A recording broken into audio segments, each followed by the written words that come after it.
हम नंदियों को चारा भूसा खिला पिला के तैयार करते हैं।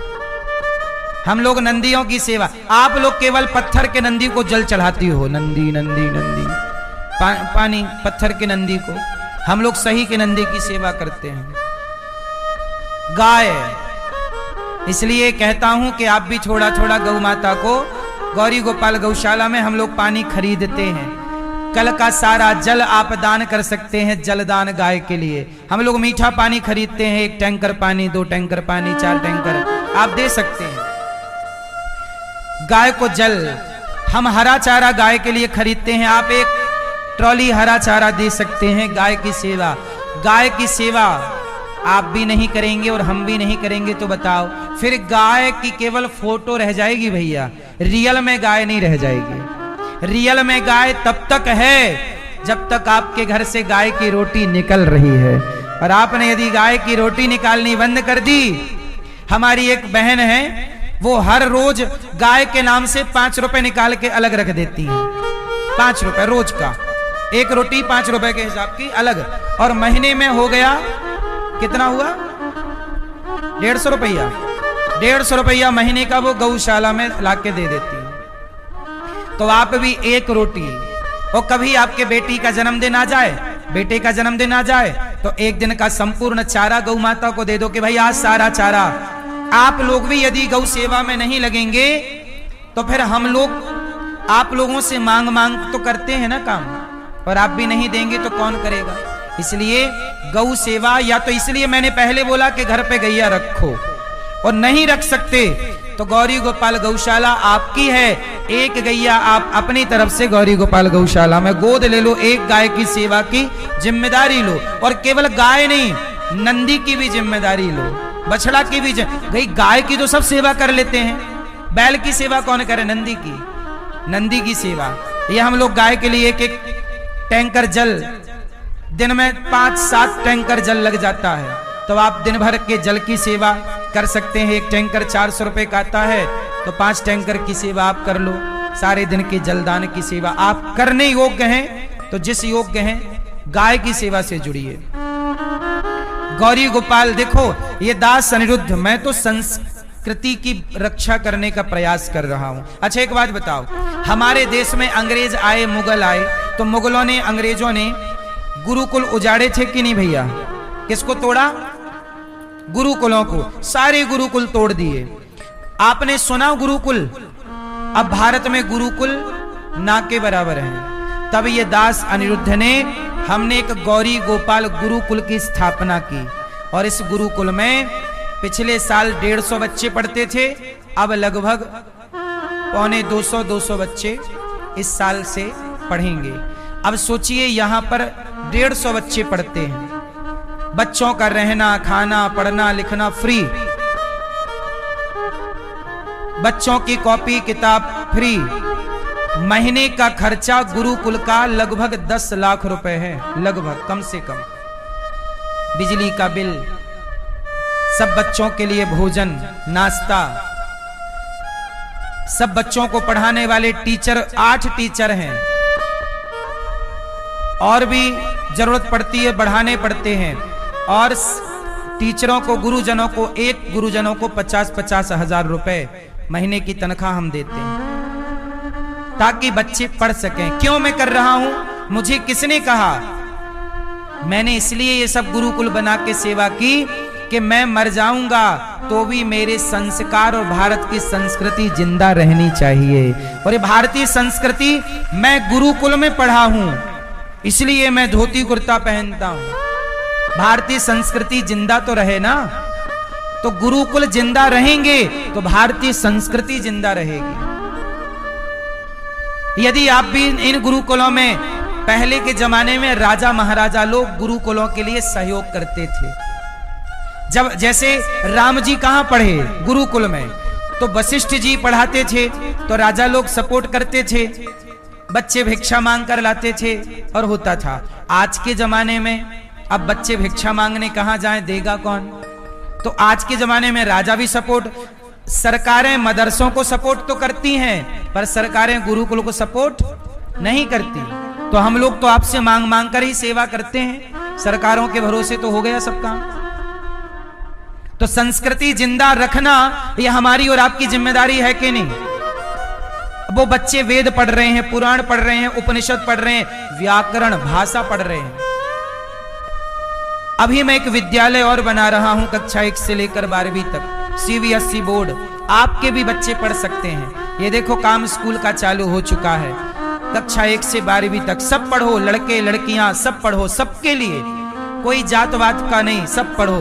और आप सबके लिए एक विद्यालय बना रहा हूं जहां शिक्षा भी रहेगी और संस्कार भी जीवित रहेंगे। तो आप भी इस विद्यालय का निर्माण चालू हो गया है। इस गौरी गोपाल विद्यालय के निर्माण में आप भी सहयोगी बनिए। ये देखो गिट्टी आ गई, सीमेंट उतर रही है, सरिया आ गया, गड्ढे होने लग गए, कॉलम की तैयारी चालू हो गई। आप भी, ये विद्यालय बनने के बाद ऐसा दिखेगा जैसा आप टीवी पर देख रहे हैं। तो आप भी इस विद्यालय के निर्माण में सहयोग करिए। आपकी भी एक ईंट इस विद्यालय में लगे, ताकि आपका भी, जब आप और हमारे ना रहने पर भी ये विद्यालय शिक्षा का दान करेगा और यहाँ विद्यालय में शिक्षा निःशुल्क होगी। मैं सरकारों को, मैं दुनिया को ये बताना चाहता हूं कि शिक्षा इतनी महंगी नहीं है, सरकारें जितनी महंगी बनाए आजकल। तो किसी को खड़ा होना पड़ेगा। यदि प्राइवेट स्कूल इतना मनमानी फीस लेते हैं तो मैं एक विद्यालय बनाऊंगा जो फ्री रहेगा सीबीएसई बोर्ड का, और मैं बताऊंगा कि देखो सामान्य फीस से भी काम हो सकता। मैं तो फ्री रखूंगा आप सबके सहयोग से। मैं तो भारत के हर जिला में, हर शहर में एक स्कूल बना के आपको दे सकता हूं। आप सब साथ तो दीजिए। और केवल शिक्षा नहीं दूंगा, संस्कार भी। आपका बेटा सिगरेट पी जाए तो बताना, तुम्हारा बेटा तुम्हें भगवान ना माने तो कहना। आजकल का पढ़ा लिखा बेटा अपने बाप को कुछ नहीं समझता। ये क्या पढ़ लिया भाई तूने कि बाप को कुछ नहीं समझ रहा है? ये क्या पढ़ लिया कि माँ को कुछ नहीं समझ रहा है? ऐसी शिक्षा से अच्छा था तू अनपढ़ रहता, माँ बाप की इज्जत तो करता। हमें ऐसी संतान, ऐसी पढ़ी लिखी समाज नहीं चाहिए जो बड़ों का सम्मान करना भूल जाए। इसलिए पढ़ो भी, शिक्षित भी बनो और संस्कारी भी रहो। आजकल स्कूल शिक्षा तो दे रहे हैं, संस्कार नहीं दे रहे हैं। मैं पहले बोल चुका हूं कि संस्कार देने की जिम्मेदारी बताओ किसकी है? क्या स्कूलों की नहीं है? क्यों नहीं दे रहे हैं स्कूल वाले? क्योंकि किसे पड़ी है आजकल? तुम्हारा बेटा बिगड़े तो बिगड़ जाए। इसलिए मैं चाहता हूं कि देखो भगवान ने जीवन तो दिया ही है, तो क्यों ना कुछ अच्छा कर लें। इसलिए मैं आप लोगों से भिक्षा मांगता रहता हूं, और आपका 1 रुपए भी मैं मिसयूज नहीं करता। सोचिए आप सहयोग करते हो तो मैं वृद्ध माओं की सेवा करता हूं, वृद्ध पिताओं की सेवा करता हूं। अखंड रसोई 30,000 लोग पर डे भोजन कर रहे हैं। गुरुकुल चल रहा, मैं एक विद्यालय और निर्माण कर रहा हूं। अच्छा, मुझे ये सब करने की क्या जरूरत थी? मैं 1-2 सेवा करता रहता तो भी काम चलता रहता। मैं भी तो पैसे इकट्ठे कर सकता था। बोलो हाँ। लेकिन मुझे लगता है कि पैसे में बांध कर तो लेना जाऊंगा। बच्चों के लिए भी मुझे जोड़ना नहीं है। मेरे पिता ने मुझे 1 रुपए नहीं दिया। मैंने अपने काम किया, मेहनत की, अपना काम करके अपने टैलेंट, अपनी बुद्धि से कमाया और कमा के समाज की सेवा की। मेरे पिता ने मुझे केवल टैलेंट दिया है। ऐसे बच्चों को टैलेंट दे दो, योग्यता दे दो, वो कमा के खाएंगे। बच्चों को दौलत देने की जरूरत नहीं होती। बच्चों को दौलत दोगे उन्हें लगेगा बहुत है, क्या जरूरत है करने की। मेरे पिता ने भी मुझे दे दिया होता तो मैं क्यों करता काम? मैं गांव में भीख मांगता था। अपने गांव में हमारी गरीबी हालत थी, बड़ी परिस्थिति बुरी थी। हमारे पास सरकार का अति गरीबी का राशन कार्ड हुआ करता था। मैं खुद राशन लेने जाता था। गरीब एक होता है राशन कार्ड गरीबी का, और एक होता है गुलाबी कलर का अति गरीबी का। वो मेरे पास था, हमारे पास। तो हम लोग अति गरीबी की श्रेणी में रहे हैं। पर जब से मेहनत की, काम किया, तब से मैंने अपने से, अपने गांव में मैं पहला व्यक्ति हूं कि अपने स्वयं जाकर मैंने गरीबी रेखा से अपना नाम हटवा लिया कि भाई अब जरूरत नहीं है राशन सरकार से लेने की। अब फिर मैंने सोचा कि जब तक जरूरत थी मैंने लिया, और फिर मुझे लगा कि अब तो ईश्वर ने मुझे देने के योग्य बनाया, तो फिर मैंने सोचा कि क्या करूं। तब मेरे गांव के लोगों से मैंने पूछा कि बताओ मैं आप लोगों को क्या दूं। एक दिन मैंने अपने गांव के सब लोगों को बिठाया और मैंने कहा कि बताओ, मैंने आप सबके घर भीख मांगी है। अच्छा, मैं गांव के सबके घर भिक्षा मांगने जाता था। सब लोग मुझे सूपे में आटा, दाल, चावल लोग देते थे। तो मैंने गांव भर के लोगों को बिठाया और मैंने कहा कि देखो, मैंने आपके घर भीख मांगी है और आप सबने मेरा पालन किया है, रोटी दी है मुझे। अब मैं क्या आपको चुकाऊं, कैसे चुकेगा, मैं आपको क्या दूं? तो मेरे गांव के लोगों ने कहा, मेरे क्षेत्र के लोगों ने कहा कि अपने क्षेत्र में विद्यालय नहीं है, तो आप ऐसा करो कि क्षेत्र को एक विद्यालय दो। तब मैंने प्रतिज्ञा की कि मैं अपने इस गांव को और अपने गांव के क्षेत्र के लोगों को एक निःशुल्क CBSE बोर्ड का विद्यालय गिफ्ट करूंगा, क्षेत्रीय लोगों को, जहां 5 से 7 हजार बच्चे पढ़ सकें। उसी का ये काम स्टार्ट हो चुका है। जिस गांव में मैं पला बढ़, सोचिए मैं नमक हराम नहीं हूं, जिन लोगों से मैंने भीख मांगी है ना, उनको भी मैंने चुकाया। जब मेरी ऐसा था मांगने योग्य, मैंने मांगा, और जब ईश्वर ने देने योग्य बनाया तो मैंने वापस किया। कि क्या वापस करूं? तुम्हारे बच्चों को पढ़ाऊंगा, मैं तुम्हारे बच्चों को मैं काबिल बनाऊंगा। जो पढ़ना चाहें, जितना पढ़ना चाहें, मैं पढ़ाऊंगा तुम्हारे बच्चों को। मैंने सही किया कि गलत किया? मैं नमक हराम नहीं हूं कि गांव की माटी से गद्दारी करूं, गांव के लोगों से गद्दारी करूं, नहीं। मैंने 1 रुपए भी, यदि कुत्ता एक रोटी खाता है ना, रात भर चौकीदारी करता है। वफादारी सीखना है, कुत्ते से सीखिएगा। तो जब मैंने गांव के लोगों की रोटी खाई है तो मैं चुकाऊंगा, और चुका रहा हूं। आज भी मेरे गांव में किसी बेटी का विवाह होता है, गरीब बेटी का, मैं बढ़ चढ़ करके उस बेटी के विवाह में सहयोग करता हूं, जो मेरे से बनता है। बारातियों के, बहन को दान दहेज देना। अभी यहाँ गौरी गोपाल में 25 बेटियों का विवाह हुआ। आने वाले महीने में यहाँ पर 101 बेटियों का विवाह गौरी गोपाल में होने जा रहा। मेरे से जितना बनता है मैं करने का प्रयास, क्योंकि मुझे पता है कि मुझे बांध कर नहीं ले जाना। बच्चों के लिए इतना ना जोड़ो साहब, बच्चे को गुण दो। मेरे पिता ने मुझे गुण दे दिया, टैलेंट दे दिया। अब मेरे पिता को मुझे दौलत देने की जरूरत नहीं। मेरे पास मोबाइल, मेरे पिताजी ने मुझे मोबाइल नहीं दिया, मैंने मोबाइल की जरूरत पड़ी तो खुद खरीदा। मुझे गाड़ी की जरूरत पड़ी, मैंने गाड़ी खरीदी। मुझे जो जरूरत पड़ती गई मैं करता गया। मेरे पिता मेरे साथ तो हैं, पर वो कहते हैं कि तू अपना कर बेटा, मैंने तुझे सब पढ़ा लिखा दिया, अब बोझ, मैं भी बोझ क्यों बनूं माता पिता पे। हर बेटे से कहता हूं अपने बाप पर बोझ ना बनिएगा। माँ बाप ने जन्म दिया, ये पर्याप्त है, पढ़ाया लिखाया, ये भी बहुत है। अब वापस करो, सेवा करो माँ बाप की, गद्दारी ना करना कभी। अपनी माटी से जननी जन्म भूमश्चा स्वर्गादपि गरीयसी। गौरी गोपाल आश्रम में देखो, आप लोग सहयोग करते हो ना, तो आप जब आते हो तो गौरी गोपाल में आपको भोजन मिलता है। आपने ही दिया और आपको ही वापस भोजन के रूप में वापस हो जाता। तेरा तुझको अर्पण, क्या लागे मेरा। अभी मैं सोच रहा हूं कि गाय के लिए हॉस्पिटल बनाऊं, गाय के लिए गौ हॉस्पिटल, जहां गायों को, जो सड़कों में नहीं गाय ट्रक धक्का वक्का मार के भाग जाता है, उनको लाके एक एम्बुलेंस बनाई मैंने गाय के लिए, कि कहीं भी गाय कहीं मिल जाए लाके और गाय का इलाज कराएं। तो गाय के लिए वृद्ध माएँ यहाँ रहती हैं। मुझे कोई भी माँ, एक बार मैं जा रहा था तो सड़क में एक माता मिल गई। मैंने पूछा माँ कहाँ से आई हो? बोले बेटा बेटे ने घर से निकाल दिया, कोई सहारा नहीं है। उन्हें पता नहीं था कि गौरी गोपाल में सेवा होती है, उन्हें पता नहीं था मेरे बारे में। वो तो सड़क पर बैठी थी, रो रही थी। मैं गया और संयोग से मेरी नजर पड़ गई। मैं फुटपाथ से माँ को उठाकर ले आया और गौरी गोपाल में रखकर माँ की सेवा कर रहा हूँ। ये इंसानियत नहीं तो क्या है। इसलिए मेरी माँ, कल मेरे पास एक दादाजी आए, वो बोले गुरुजी हम बहुत गरीब हैं। वो पति पत्नी थे दोनों। बोले हम बहुत गरीब हैं। उन्होंने 11,000 रुपए दिए। बोले गुरुजी ये 11,000 हम संतों को अन्नदान करना चाहते हैं, वृद्ध माओं को रोटी देना चाहते हैं। मैंने कहा आप इतने गरीब हैं, आप 11,000 मत दीजिए, आप 100 रुपए दे दीजिए हमें, बाकी आपके काम आएंगे। उन्होंने कहा कि देखो पैसे कमाते कमाते तो हमारा बुढ़ापा आ गया। वो गरीब भैया ने बोला, बूढ़े थे, बोले पैसा कमाते कमाते हमारा बुढ़ापा आ गया। हमने कितनी दारू पी ली, हमने कितना जगह पैसे बर्बाद कर दिए।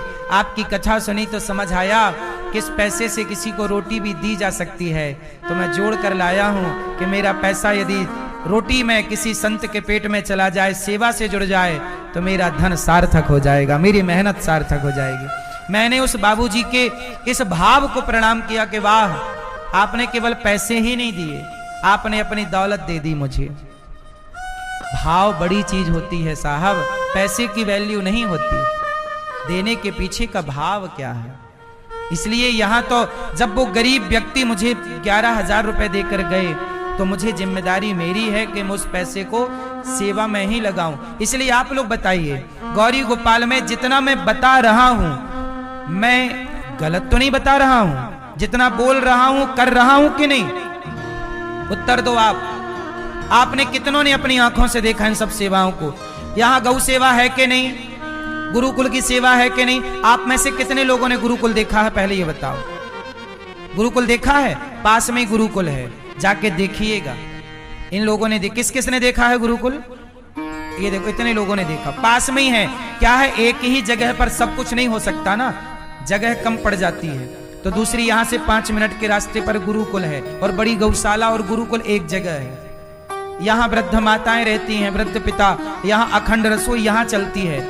क्या करें, हमें भी एक जगह हो तो करें, पर जहां जहां जगह मिलती गई उस जगह पर काम करते गए। हमें तो जगह भी चाहिए रहती है ना।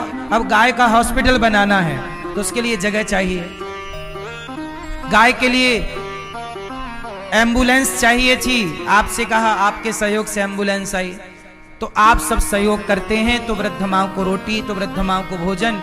ये पुरुषोत्तम माह चल रहा है। ये देखो, गौ माता के लिए एम्बुलेंस है, तो आप सब सहयोग करते हैं। ये केवल गाय के लिए। कहीं भी फोन आता है कि गाय कहीं रास्ते पे पड़ी है, बीमार है, लाके इलाज करते हैं गौ माता का। तो आप सबसे मेरी प्रार्थना, मैं तो सब तरफ देख रहा हूं, सोच रहा हूं कि मैं क्या कर लूं समाज के लिए। अब सोचिए, सवेरे से शाम तक गौरी गोपाल में रसोई चलती है, 30,000 लोग पर डे भोजन करते हैं। ये सेवा नहीं है क्या? इसलिए आप भी अपने आप को इन सेवाओं से जोड़िएगा जरूर। भगवान अब थोड़ा बड़े हुए, गोपियां शिकायत करने गई, मैया तेरे लाला ने देख मटकी तोड़ी, तेरे लाला ने देख ये हरकत की। अच्छा, गोपियां शिकायत नहीं करती, शिकायत के बहाने प्रभु का दर्शन करती हैं। शिकायत के बहाने किसका दर्शन?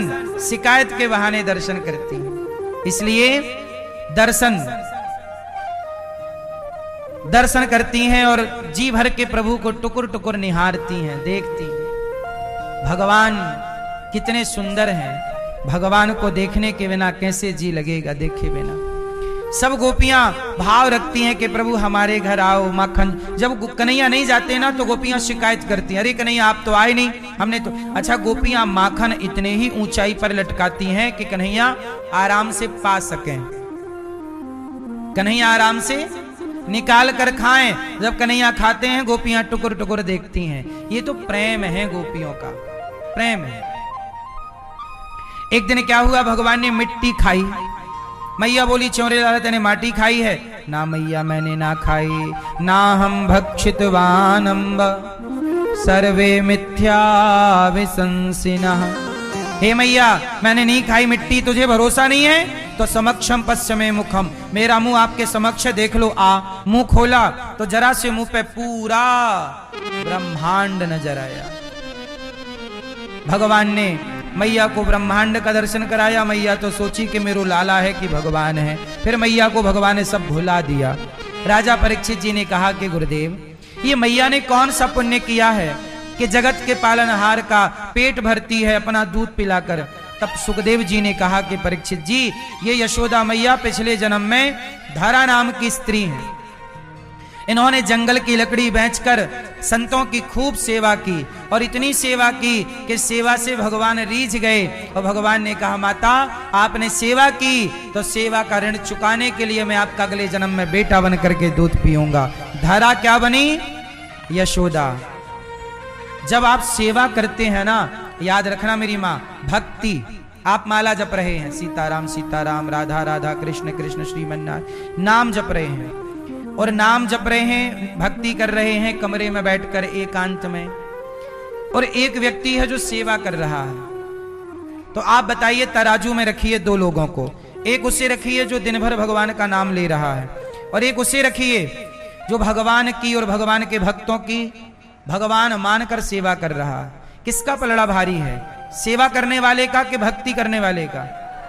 भक्ति से ही भगवान मिलेंगे। और भक्ति क्या है? सेवा। सेवा ही भक्ति है। केवल आप माला जपें और सेवा ना करें, भगवान रीझेंगे नहीं। कोई भी संत हो पूछ लेना, भक्ति बताने से पहले गुरुजन ये कहते हैं, बेटा सेवा करो। सेवा से भक्ति सार्थक होगी। आप अपने नाम जप कर रहे हो पर आप अपने सास ससुर की सेवा ना करो तो फिर भक्ति सफल हो जाएगी? हम गृहस्थ हैं, हमारा धर्म है द्वार पे आए अतिथि की सेवा करना। हमारा सेवा करना ही हमारी भक्ति है। हम श्रवण कुमार माँ बाप के पांव दबा रहे हैं, माँ बाप को तीर्थ यात्रा करा रहे हैं, यही उनकी भक्ति है। राम माँ बाप की आज्ञा मानकर वनवास गए, यही राम की भक्ति है। सीता जी अपने पति को भगवान मानकर सेवा कर रही हैं और रावण लोभ दे रहा है लंका का, सीता माँ नहीं जा रही हैं, यही सीता माँ की भक्ति है। नारी की भक्ति क्या? अपने पति में समर्पण करे, यही ना भक्ति। और तुम दिन भर माला जपो, पराये पुरुष को ताक झांक करो, तो काय बात की भक्ति है? अपने पति में समर्पित रह के प्रभु का स्मरण करना, यही ना भक्ति है। जो कर्तव्य हैं वो पूरे कीजिए। मैं पुत्र हूं तो मेरा धर्म है माँ बाप की सेवा करना। माँ बाप मुझे कैसे गाली दें, अपमान करें, कई बार आप कहते हो मेरी माँ तो ऐसा बोलती है, मेरा पिता तो ऐसा। पिता माँ बाप बुढ़ापे में कई बार कुछ कुछ हो जाता है, वो कुछ भी कहें पर आप अपना काम करो और उनके प्रति श्रद्धा रखो। माँ बाप कुछ कहते हैं बुरा ना मानो, रिप्लाई ना करो। माँ बाप को क्या जवाब देना है? कई जगह माँ बाप भी गलत होते हैं, हर जगह बच्चा ही गलत नहीं होता, कई बार माँ बाप भी गलत होते हैं। गलत बच्चों पे आरोप लगाना, गलत गलत बोलना, गलत गलत व्यवहार करना, एक बहू के साथ अच्छा, दूसरी बहू के साथ गलत व्यवहार करना, बुरा व्यवहार, एक बेटे के साथ पक्षपात, दूसरे के साथ अलग व्यवहार, ये माँ बाप में भी दोष देखे जाते हैं। हाँ या ना? हर जगह बच्चा गलत नहीं होता, लेकिन फिर भी मैं कहूंगा कि माँ बाप समझें कि ये भेद ना करें, पर वो ना समझें तो आपके माता पिता हैं, वो गाली दें, अपमान करें, कुछ भी कहें, तुम्हें जवाब नहीं देना। माँ बाप का जब नाम आए चुप रहो बस। मैं अपनी माँ को क्या जवाब दूं बताइए? आपका बाप आपको डंडा मारता है, आपका बाप आपको जूता मारता है, गाली देता है, तो क्या तुम भी दोगे? बाप का अधिकार है लात मारने का, बाप का अधिकार है जूता मारने का, पर बेटे का अधिकार नहीं है पलट के मारने का। बोलो हाँ। फिर इसलिए पिता की अपनी मर्यादा है कि वो अपनी मर्यादा में रहे, लेकिन यदि वो नहीं मानता तो आप चुप रहो, जवाब देने की आवश्यकता। अपने बूढ़े सास ससुर को रिप्लाई, जो बहू कभी जवाब नहीं देती, अरे हमारी माँ है, गाली दे रही है, कुछ कह रही है, माँ ही है, कहती रहे, क्या दिक्कत है? कोई दूसरा ना कहे तुम्हें ये बात ठीक है, दूसरा कहे तो मुंह तोड़ दो उसका, ठीक है, लेकिन अपनी मां से हार जाओ। रिश्तों में हारना होता है, हर जगह जीतना नहीं है। मैं जीतूंगा, मैं तुम्हें नीचा दिखाऊंगा, नहीं। दुश्मनों से लड़ो तो जीतो, अपनों से क्या? भाई से लड़ाई, अब मेरी लड़ाई भाई से हो जाए तो भाई से मैं जीतूंगा क्यों? अरे बड़ा भाई है, मैं तो हार जाऊंगा, मैं हार गया तू जीत गया, चल। क्यों जीतना? रिश्तों में जीतो मत। रिश्तों में पत्नी से लड़ाई हुई तो जीतना क्यों है भाई? हार जाओ। जीत के पाओगे क्या? किससे जीतोगे ये बताओ? दांत ने जीभ को काट लिया, दांत ने जीभ को काट लिया, तो अब जीभ गुस्सा हो कि तूने मुझे काटा है, अब मैं भी तुझे तोड़ूंगी।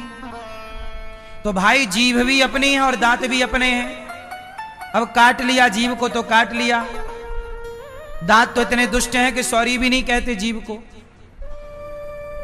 दोनों ही अपने हैं। अब क्या करें? दांत तोड़ दें कि जीभ को तुमने क्यों काटा, ये वाला काटा तो तोड़ो दांत को। फिर कौन तोड़ता है? अपने दांत से अपनी जीभ कट जाए तो दांत को कोई दंड देता है? तो जब अपने बाप अपनी मां अपने को कुछ कहे तो अपने माँ बाप को क्या दंड देना, क्या बोलना? वो अपने हैं, चुप रहो वहां। हर जगह नहीं बोलना चाहिए, जहां बोलना चाहिए वहां जरूर बोलो, पर जहां चुप रहना चाहिए वहां। मैया तो ज्यादा ही चुप हो गई। मैया बोली मैं चुप ही सो जाती हूं, आप बोलो। यशोदा, एक दिन मैया ने लाला को ऊखल से बांध दिया। किससे बांधा मैया ने? एकदा गृहदासीसु यशोदानंद गेहिनी कर्मांतर नियुक्तासु निर्ममंथ स्वयं दधी। एक दिन मैया दही मंथन कर रही थी। भगवान ने कहा मैया दूध पिलाओ। मैया ने कहा तेरे लिए मक्खन निकाल रही हैं। बोले नहीं। मैया दूध पिलाने लगी तो चूल्हे का दूध उफरने लगा। मैया लाला को छोड़ के चूल्हे का दूध उतारने गई। भगवान ने सारी मटकियों को तोड़ दिया। मैया बोली आज तुझे दंड जरूर मिलेगा, तूने मटकी तोड़ी है, आज दंड मिलेगा। डंडा लेकर, लाठी लेकर दौड़ पड़ी मैया, छड़ी लेकर, आज लाला तो को पकड़ के रहूंगी। जगत के पालनहार को मैया डंडा लेके दौड़ रही है। ये देखो ये भगवान है। भगवान भी बिक जाते हैं। मैया यशोदा के प्रेम ने कन्हैया को खरीद लिया। वो बांधती हैं तो बंध जाते हैं, डराती है तो डर जाते हैं, जबकि भगवान है वो। भगवान तो भगवान मेरी माँ, लेकिन भगवान प्रेम में बिक जाते हैं। मैया लाठी लेके दौड़ रही है, भाग रहे हैं, भगवान रो रहे हैं मैया मत मारियो, मैया मत पकड़ियो, आज तो कुछ दंड मिलेगा। भगवान को पकड़ लिया मैया ने, कृपा होगी प्रभु की, पकड़ लिया तो रस्सी लाई मैया, ऊखल से कस के लपेट दिया, बांध दिया, गांठ बांधी। गांठ बांधने के लिए रस्सी ज्वाइंट की तो रस्सी छोटी पड़ गई। रस्सी 2 अंगुल रस्सी छोटी पड़ गई। बार बार मैया जोड़े फिर छोटी पड़ जाए। भगवान को बांधना सरल है कि कठिन?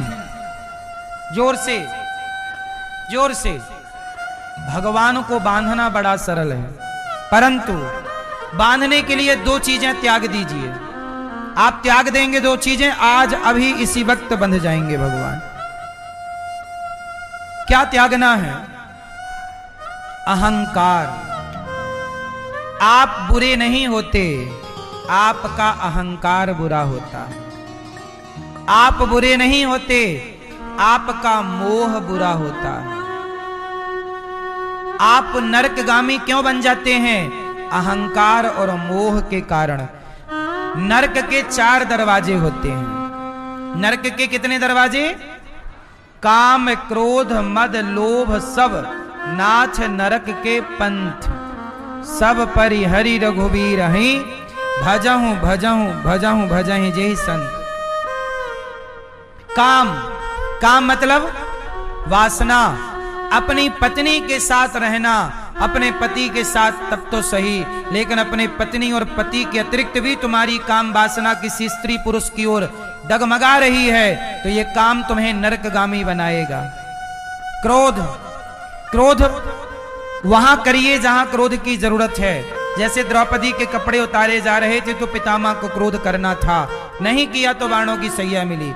व्यर्थ का क्रोध ना करिए, तुम्हारा पुण्य जला देगा क्रोध। काम, क्रोध ये नरक के दरवाजे हैं। काम, क्रोध, मद। मद मीन्स अहंकार। मद मतलब भैया एटीट्यूड, अहंकार। बेकार लोग ऐसे ऐसे चलते हैं। कैसे चलते हैं? ऐसे। मैं ये आदमी तनिक सी उपलब्धि पा जाए, तनिक सा मान प्रतिष्ठा पा जाए, 4 थोड़ा सा दौलत पा जाए, आदमी चलता नहीं है, उड़ने लग जाता है। अरे भाई साहब, इसी उड़ान के चक्कर में रावण का नाश हो गया। अब अगला नाम लिस्ट में तुम्हारे लिखा जाएगा, ज्यादा उड़ रहे हो। अहंकार। ईश्वर ने तुम्हें दौलत इसलिए नहीं दी कि तुम अहंकारी हो जाओ। ईश्वर ने दौलत क्यों दी है? ताकि आप उस दौलत का सदुपयोग कीजिए। आम के पेड़ पर जब आम का फल आता है तो आम की डालियां झुकती हैं। ईश्वर ने दौलत दी है तो नम्र बन जाओ, सरल बन जाओ, सहज बन जाओ। तुम पैसे वाले हो, तुम्हारा धर्म है कि तुम दीन दुखियों को गले लगाओ। बड़ा छोटे को गले लगाए तब तो बड़े के बड़प्पन है।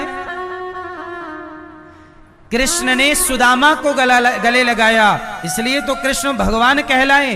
अरे छोटा आपको गले लगाए, छोटा आपको गले लगाना चाहे, इसमें बड़ी बात क्या है? छोटा तो बड़े को गले लगाना चाहता ही है, पर बड़ा छोटे की ओर बढ़े, ये बड़े का बड़प्पन है। सुदामा की ओर कौन बढ़ा? जोर से, भगवान श्री कृष्ण। इसलिए आप बड़े बनिए, पर बड़े बनने का ये नहीं कि घमंड करने लग जाओ, मैं छोटों को नहीं देखूंगा। सबको देखिए, ये दास अनिरुद्ध को आपने देखा, हम सबको मिलते हैं, छोटा हो बड़ा हो। पंक्ति में खड़ा आखिरी व्यक्ति जब तक नहीं मिल लेता तब तक मैं रात्रि को शयन करने नहीं जाता, आखिरी व्यक्ति से मिलकर। अब देखो यहां जितने लोग बैठे हैं, अभी आरती के बाद मैं सबसे बुलाकर मिलता हूं, आओ सबसे एक एक से यहीं मिल लूं, ऐसे दरस परस हो जाए, सबसे मिलता हूं। मैं ये नहीं कहता कि इससे मिलूंगा, इससे सबसे मिलता हूं मैं। इसलिए सबसे आप धनवान बने पर घमंडी ना बने साहब। अहंकार किसे नीचे नहीं गिराया, नाम बताओ। यदि आपको नीचे गिरना है तो घमंड जरूर कीजिएगा, और नहीं गिरना तो इस घमंड को बाहर से टाटा बाय बाय कहते रहिए। अच्छा, घमंड ना आए, एक उपाय मैं आपको बता सकता हूं। घमंड कब आता है? आंसर दीजिए। घमंड तब आता है जब आप ये मान लेते हैं कि मैं करता हूं। कौन करता है? जोर से। और जब आप ये मान लेंगे कि मैं नहीं, सब प्रभु करते हैं, तो घमंड क्यों आएगा? तो आप कभी ये मत समझिए कि मैं करता हूं, मैं नहीं करता, मेरे और आपसे भगवान कराते हैं। करते हो तुम कन्हैया, मेरा नाम हो रहा है, बस। तो आपको अहंकार नहीं आएगा, तो अहंकार त्याग दीजिए।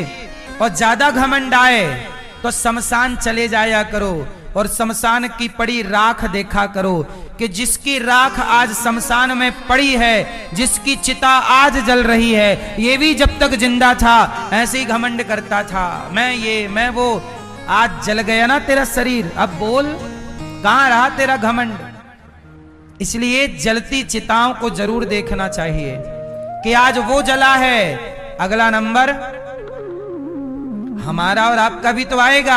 एक तारीख वो जरूर आएगी जिस तारीख को हम सबको घर से बाहर निकलकर शमशान जाना पड़ेगा, कंधों में लेटकर। क्यों भैया, आएगी कि नहीं? यदि जन्म की तारीख है तो मृत्यु की भी तारीख जरूर होगी। इसलिए अहंकार ना करो। जो ईश्वर ने वक्त दिया है, अच्छा समय दिया, उसका सार्थक उपयोग करिए, सेवा करिए, बिना घमंड। कोई चार बात कह दे तो कह दो, चल गाली दे दे, कह दे। मुझे कोई गाली देता है, मैं सुन लेता हूं, मैं कहां रिप्लाई करता हूं। अभी मीडिया ने मुझे कितना गाली दिया, लोगों ने कितना गालियां दी। कुछ लोगों ने, आप जैसे लोग तो आदर, आपने आशीर्वाद और प्यार दिया, कुछ लोग गाली देते हैं। मीडिया ने खूब मुझे गालियां दी, लेकिन मैंने तो रिप्लाई नहीं किया उनको, क्योंकि मुझे पता है कि कुत्ता जब भौंके तो चुपचाप निकल जाना चाहिए, कुत्तों के मुंह नहीं लगना चाहिए, क्योंकि वो कुत्ते हैं, हम नहीं। बोलो हाँ। तो कुत्तों को रिप्लाई कुत्ता करे, हम क्यों करें? इसलिए जरूरी नहीं है कि आप कोई गाली, आपने कहा अरे मुझे ऐसा कह दिया, उसके। अच्छा ये बताओ, यदि कोई व्यक्ति आपको गाली दे, आपका अपमान करे, तो वो उसके संस्कार हैं ना साहब, उसके संस्कार गाली देने वाले हैं, अपमान करने वाले। पर मेरे संस्कार तो सम्मान वाले हैं, मैं आपका सम्मान करूंगा। यहां कोई भी आ जाए, जिन्होंने मुझे गालियां दी वो गौरी गोपाल आए, तो मैंने उनका भी खूब सम्मान किया। यहां मैं क्यों तुम्हें गाली तुम्हारी तरह? भाई तुम्हारा संस्कार बुरा है, मेरा नहीं है। दुष्ट व्यक्ति यदि दुष्टता करता है तो क्या सज्जन को भी दुष्टता करना चाहिए? बोलो नहीं। इसलिए जरूरी नहीं है कि सबको जवाब दिया जाए। हमें क्या मतलब जवाब देने से? हम जवाब नहीं देंगे, भगवान अपने हिसाब से जवाब देते रहते हैं, है ना। इसलिए उलझना नहीं है अपने को, और अहंकार कभी नहीं करना, और जगत का मोह ना करना। मोह, एक लड़की ने कल मेरे से पूछा, एक बहन ने कि बताओ आपने ऐसा क्यों कहा कि कोई आपसे प्यार क्यों करेगा। मैं हमेशा कहता हूं कोई आपसे प्यार क्यों करेगा। अच्छा बताओ कोई आपसे प्यार क्यों करेगा, मैं ये बताओ, कोई आपसे प्यार करता है? बोलो, बताओ आपसे प्यार कौन करता है? कौन? गलतफहमी में ना रहना। आपसे प्यार कौन करता है? भैया आपसे प्यार कौन करता है? आप बहुत ठंडे दिमाग से सोचना कि आपसे प्यार कौन करता है। आपसे प्यार कोई नहीं करता। हाँ, आपसे लोग कहते हैं ना आई लव यू, मैं तुमसे बहुत, लोग अपने स्वार्थ से प्यार करते हैं। आपसे स्वार्थ है तो प्यार है, आपसे स्वार्थ नहीं है तो प्यार आपसे कहां हुआ? आपसे इसलिए कोई आपसे प्यार क्यों करेगा? कोई आपसे प्यार नहीं करता। आपसे प्यार कोई करता है तो भगवान, जिन्होंने 84 लाख योनियों से निकालकर आपको सुंदर जीवन दिया है, भगवान आपसे बहुत प्यार करते हैं। इतना प्यार करते हैं कि उन्होंने हमें ये मानव जीवन दिया। ये मनुष्य का शरीर हमें किसने दिया? आंखें किसने दी? पांव किसने दिए? चलने को पांव, उठाने को हाथ, देखने को आंखें, सुनने को कान किसने दिए? बोलो मेरी मां। फिर इसलिए आपसे कोई आपसे प्यार क्यों करेगा? कोई आपसे नहीं।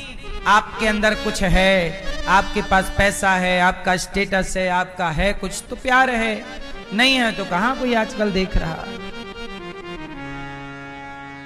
हाँ, इसलिए अहंकार मोह त्याग कर प्रभु के आश्रित रहिए। भगवान बंध गए मैया के बंधन में, उखल टेढ़ा किया और यमलार्जुन के 2 पेड़ लगे थे नंद बाबा के आंगन में। नलकुवर मणिग्रीव को नारद जी ने शाप देकर वृक्ष बना दिया। दोनों के बीच से भगवान निकले और दोनों पेड़ धड़ाम से टूट गए और यमराज 2 पुरुष निकले, कुबेर के 2 बेटे, और भगवान की स्तुति की। वाणी गुणानुकथने श्रवणौ कथायाम हस्तौ च कर्म सुमनस्तव पादयोर्नः स्मृत्यां शिरस्तव निवास जगत प्रणामे दृष्टि सताम दर्शनेस्तु भवत्तनूनाम। मेरी वाणी प्रभु आपका गुणगान गाती रहे। मेरी वाणी सदा आपका। मैया भगवान से यही प्रार्थना करो, प्रभु मैं भगवान से रोज यही बोलता हूं, भगवान श्रीमन नारायण से, प्रभु जिस दिन मैं मरूं उस दिन भी आपको प्रणाम करके, आपका चरणामृत पीकर, आपका कीर्तन, आपकी कथा सुनाकर ही मरूं। प्रभु आपका चिंतन करते करते मरूं।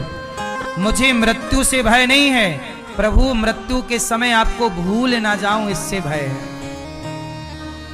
जिस दिन मैं मरूं उस दिन प्रभु आपका स्मरण, आपका चिंतन, आपका कीर्तन करते करते ही मेरे प्राण जाने चाहिए। कथा सुनाते सुनाते ही प्राण निकलने चाहिए। प्रभु यही चाहिए और कुछ नहीं। आपका गुणगान करते करते श्री कृष्ण गोविंद हरे मुरारे, हे नाथ नारायण वासुदेव, प्रभु आपका कीर्तन स्मरण करते करते प्राण जाएं, यही वरदान चाहिए। वाणी मेरी आपका गुणगान करती रहे और ये हाथ सदा सेवा करते रहें। आखिरी दम तक इन हाथों से मैं लोगों का पेट भरता रहूं, लोगों की सेवा करता रहूं, किसी का सहारा बनता रहूं। ये हाथ सेवा के लिए सदा तैयार रहें, किसी को पढ़ाने के लिए, किसी का सहारा बनने के लिए, किसी की भूख मिटाने के लिए।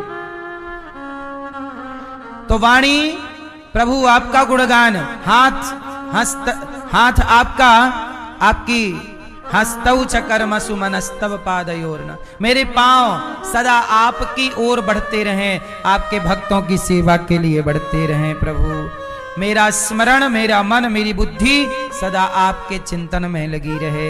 हे नाथ, मैं आपके सिवा किसी का चिंतन ना करूं। मुझे आप ऐसा पागल बना दीजिए प्रभु कि केवल आप याद रहें और कुछ याद ही ना रहे। प्रभु ऐसा पागल बनाइए, केवल प्रभु का नाम और प्रभु की सेवा, प्रभु के भक्तों की सेवा याद रहे, इसके अतिरिक्त मुझे कुछ भी। हे प्रभु मुझे ऐसा बना दीजिए कि कोई मुझे कुछ भी कहता रहे, मुझे याद ही ना रहे, लेकिन आपका नाम, आपकी सेवा और आपके भक्तों की सेवा सदा याद रहे, सेवा करता रहूं। हमें दुनिया का याद क्या करना है। मैं बहुत पहले बोला था कि प्रभु मुझे ऐसा पागल बना दीजिए कि केवल आपका नाम वाणी से निकलता रहे, श्रीमन नारायण श्री, केवल आप याद रहें। और मैं सबको, ऐसा पागल ना सबको भूल जाता है, तो प्रभु मैं ऐसा पागल बनूं कि आपको तो याद रखूं, बाकी सबको भूल जाऊं। क्योंकि सबको याद रखने से भी लाभ क्या है बताओ। आप रखो सबको याद, क्या है, लगाओ सबको फोन, अभी लगाओ। हाँ भाई साहब कैसे आओ, वृंदावन कथा चल रही है, सामने वाला यह रे फुर्सत नहीं है। आप जिंदा हो, बुलाओ, कोई नहीं आएगा, और आप मर जाओगे, सब फुर्सत निकाल के आ जाएंगे। तो मरे में साथी हैं, जीते के साथी। ये दुनिया बड़ी उल्टी है, जीते में साथ नहीं देती, मरने, जीते जी में तो पांव पकड़ के खींचेंगे और मरने के बाद कंधे पे उठा उठा के ले जाएंगे। साथ जब देना था तब दिया नहीं, मरने के बाद कंधा दे रहे हैं।